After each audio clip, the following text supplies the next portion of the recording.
Hello friends, સ્વાગત છે તમારું મારી યુટ્યુબ ચેનલ અર્ચના કિચનમાં। આજે આપણે બનાવીશું ચટપટી ટેસ્ટી એવી માત્ર 5 મિનિટમાં બની જાય એવી નવી ભેળ। જો તમે સુરતના હશો તો તમને ખબર જ હશે કે સુરતની ફેમસ કોલેજિયન ભેળ જે આજે આપણે ઘરે બનાવીશું। ચટણીથી જ એનો ટેસ્ટ આવે અને માત્ર 5 મિનિટમાં જ બની જશે।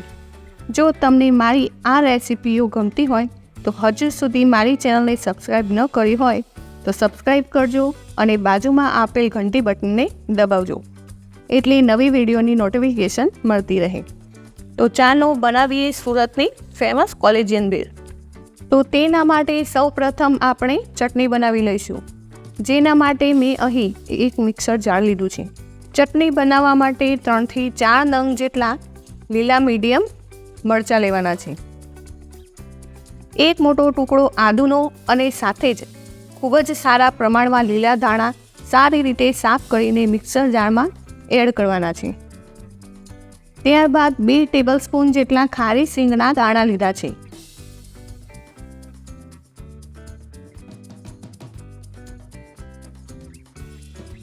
હવે તેમાં 1 લીંબુનો રસ ઉમેરી દઈશું, સ્વાદ અનુસાર મીઠું અને સાથે જ 2 ટેબલસ્પૂન ખાંડ ઉમેરી દઈશું। ત્યારબાદ તેમાં અડધો કપ જેટલું ઠંડુ પાણી એડ કરી દઈશું અને બધી જ વસ્તુને સારી રીતે ગ્રાઇન્ડ કરી લઈશું। તો તમે જોઈ શકો છો કે ભેળ માટે ચટણી બનીને તૈયાર છે। તો મેં અહીં ચટણી વાટીને રેડી કરી લીધી છે।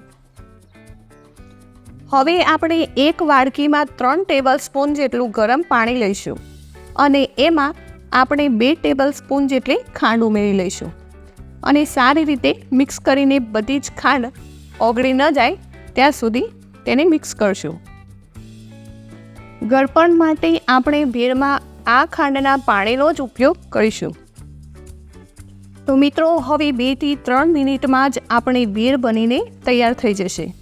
તો તેના માટે આપણે એક અહીં બાઉલ લઈશું અને તેમાં 1 કપ જેટલા ખારી સિંગના દાણા એડ કરી દઈશું। ખારી સિંગના દાણાના ફોતરા કાઢી અને આ રીતે તેને તૈયાર કરી લેવાના। ત્યારબાદ તેની સાથે અડધો કપ જેટલી મસાલા સિંગ પણ એડ કરી લઈશું।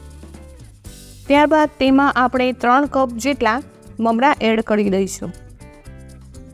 મમરા એકદમ ક્રિસ્પી રહે એટલે મેં અહીં મમરાને શેકી લીધા છે।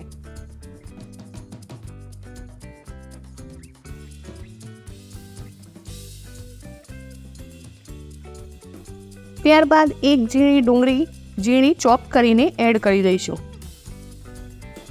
જો તમે ડુંગળી ન ખાતા હોય તો કોબીજને ઝીણી સમારીને એડ કરી શકો છો। તો મેં અહીં કાચી કેરીને પણ ચોપ કરીને એડ કરી છે। કાચી કેરીની કટકીનો ટેસ્ટ આ ભેળમાં ખૂબ જ સરસ લાગતો હોય છે। ત્યારબાદ 4 થી 5 ચમચી જેટલી આપણે જે લીલી ચટણી બનાવી હતી તે એડ કરી દઈશું।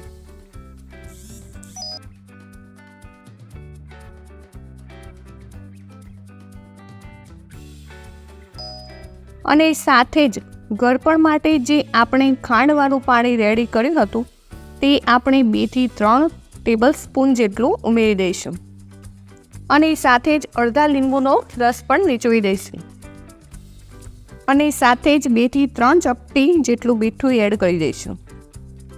ત્યારબાદ અડધો કપ જેટલી ઝીણી સેવ એડ કરી દઈશું અને આ બધી જ વસ્તુને સારી રીતે મિક્સ કરી લઈશું।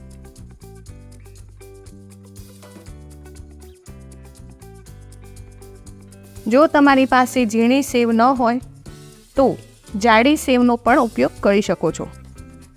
જો ચટણી અથવા ગળપણ ઓછું લાગે તો તમે એડ કરી શકો છો। તો મિત્રો, તમે જોઈ શકો છો એકદમ ટેસ્ટી અને ચટાકેદાર સુરતની ફેમસ કોલેજિયન ભેળ બનીને તૈયાર છે। તો હવે તેને સર્વ કરી લઈએ। ઉપરથી ઝીણી સેવ, મસાલા સિંગ અને ડુંગળી નાખીને સારી રીતે ગાર્નિશિંગ કરી લઈએ।